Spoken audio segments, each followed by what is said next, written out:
Welcome to NCN news. నా పేరు ప్రశాంతి. బులెటిన్లో ముందుగా హెడ్లైన్స్ చూద్దాం.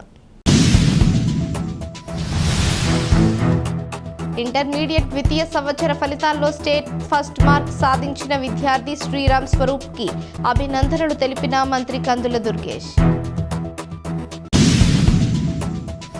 రాష్ట్ర ప్రభుత్వం విడుదల చేసిన ఇంటర్మీడియట్ ద్వితీయ సంవత్సర ఫలితాల్లో రాష్ట్ర స్థాయిలో మొదటి ర్యాంకు సాధించిన నిడదవోలు నియోజకవర్గంలోని Samisragudem Vikas junior and degree కళాశాలకు చెందిన విద్యార్థి వివిఎస్ఎస్ శ్రీరామ్ స్వరూప్ని మంత్రి కందుల దుర్గేష్ ప్రత్యేకంగా అభినందించారు. సోమవారం నిడదవోలులోని మంత్రి కార్యాలయంలో ఈ మేరకు మంత్రి కందుల దుర్గేష్ను శ్రీరామ్ స్వరూప్ కలిశారు. ఈ సందర్భంగా మంత్రి కందుల దుర్గేష్ మాట్లాడుతూ ఎంతో కష్టపడి 992 మార్కులు సాధించి తూర్పుగోదావరి జిల్లా నిడదవోలు మండలంలోని మద్దూరుకు చెందిన శ్రీరామ్ స్వరూప్ భవిష్యత్తులో ఉన్నత స్థాయికి చేరాలని ఆశీర్వదించారు. శ్రీరామ్ సాధించిన మార్కులు ప్రతి ఒక్కరికి ఆదర్శమని అన్నారు. ఈ కార్యక్రమంలో కళాశాల డైరెక్టర్లు, లెక్చరర్లు, విద్యార్థి తల్లిదండ్రులు పాల్గొన్నారు.